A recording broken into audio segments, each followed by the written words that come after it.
So, in writing about the elementary forms of religious life, Durkheim spent a ton of time talking about rituals. Rituals were incredibly important in Durkheim's thinking of culture, what holds, and again, this idea of culture as moral order. For him, rituals did a couple things. Rituals focused people together, they brought people together, built this intense experience of solidarity. So there was this sense of focusing on a common thing, especially like a collective representation, like the flag during the Pledge of Allegiance, or on Memorial Day, the tomb of the unknown soldier, things like that.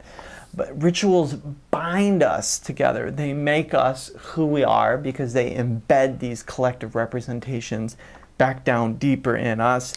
And also, ritual kind of gives us emotional energy. He had this wonderful phrase where he considered that rituals created this dynamic that he called collective effervescence.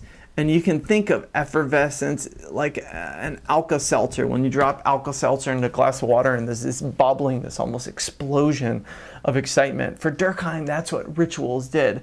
They brought people together, and because we were close to each other and because we're focused together on one thing, then we have this sense of collective effervescence. We have this sense of a force outside of ourselves, bigger than us, that animates us. And that force, when we leave that ritual moment, when we relieve this experience of intense solidarity, it's that emotion that keeps us going. Here's some examples of rituals that have this sort of effect on people. Think of a basketball game. Of course, we think it's exciting because of the narrative, the up and down, but basketball games get all the more exciting when we're closely packed into arena and the game has all of our focus. We're not just talking on the cell phone or eating popcorn. And when it hits these perfect examples of an intense ritual, that's when it seems to have the deepest focus on us emotionally, and we seem to remember it the most. It becomes this memorable thing. That's a great example of, for Durkheim, what a ritual is about, where feelings and ideas and conduct come together. They're brought together. You can think of all sorts of things for rituals. You can think of the bookstore. In the first week of classes when you're on campus, there's this energy, there's this focus on one thing, getting books and starting the new term. There's this coming together, that bodies are close together, and there's almost this sense of kind of animation or excitement, of course, until you get to the first quiz, but nonetheless, that kind of carries you through. It's this doing of something together that reaffirms that the thing you're doing together is important. We can think of speakers. Durkheim actually would sometimes write about speakers, and he even had this quote that's chilling when you think that it was written decades before somebody like Adolf Hitler. Durkheim would talk about, quote, the demon of oratorical inspiration. And you can think of those really kind of horrific films of Adolf Hitler coming to a podium through a stadium that is perfectly attuned to him, and Hitler getting up there and shaking his arms and frothing at the mouth and seeming to, as you can even read from transcripts of interviews with people at that time, to be inspired by this force bigger than himself. Well, for Durkheim, the force that created that, quote, demon of oratorical inspiration was society. It was the people together in that ritual, focused together, and the person speaking could get that energy. And maybe you felt that sometimes yourself too.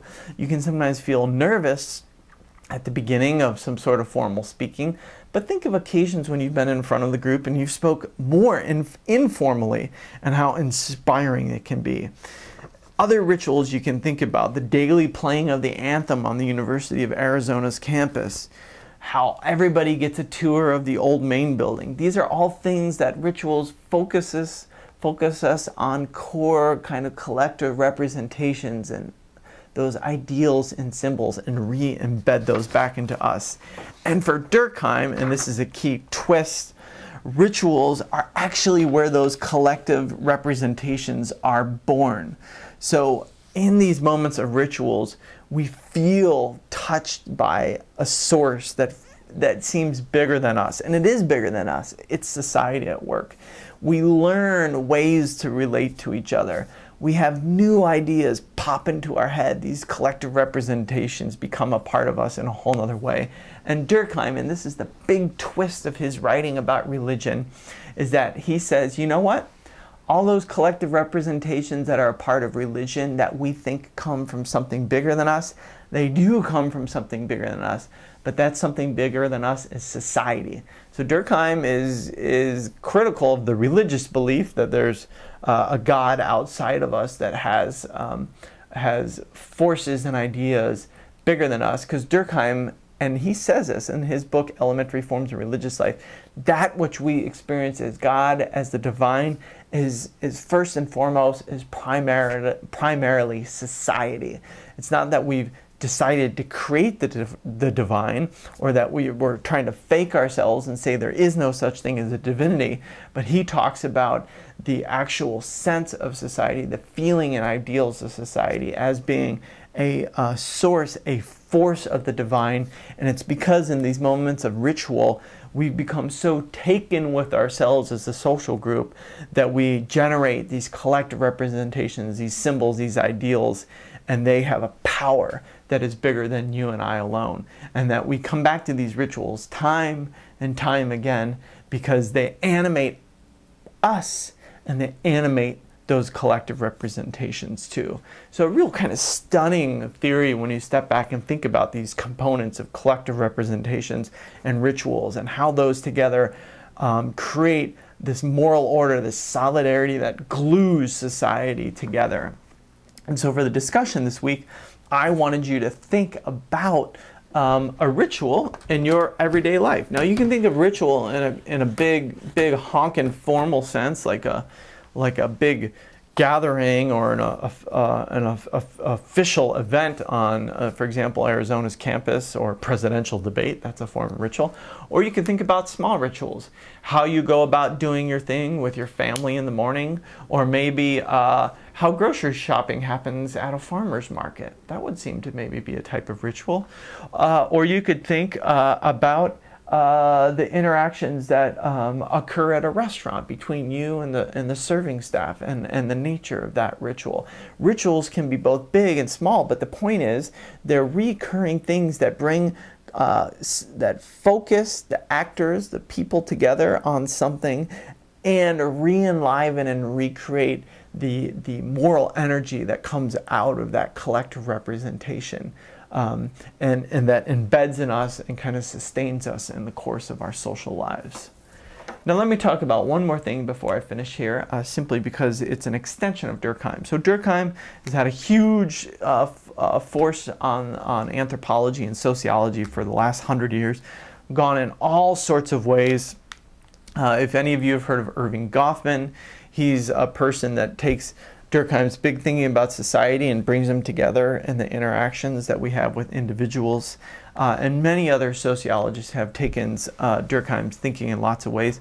But one idea that comes up in our reading and is an extension of Durkheim is this idea of liminality. Or you can also use the word liminal to talk about certain spaces and times in society.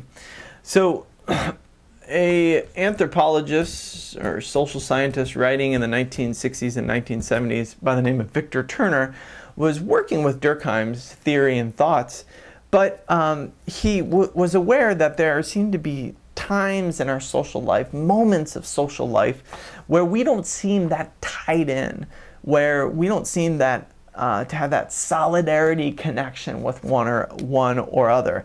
And he was trying to figure out, how do these times exist, these moments of social time where we seem betwixt and between? We seem to be a part of society, but not quite fully a part of society. He wanted to know what's important about these times, what's special about these times. And here's some examples. Turner, when he wanted to talk about liminality, and liminal really means threshold. So it means this, if you think of a door, you can think of the inside of the house and the outside. But what about that little space of the door itself, that threshold? It's not quite inside the house. but it's a part of the house, so it's not outside the house. So what the heck is it? And Turner, this scholar Victor Turner, said, well, these liminal spaces are really important, and these are spaces and moments that Durkheim didn't think about enough. Let me give you an example. Teenager.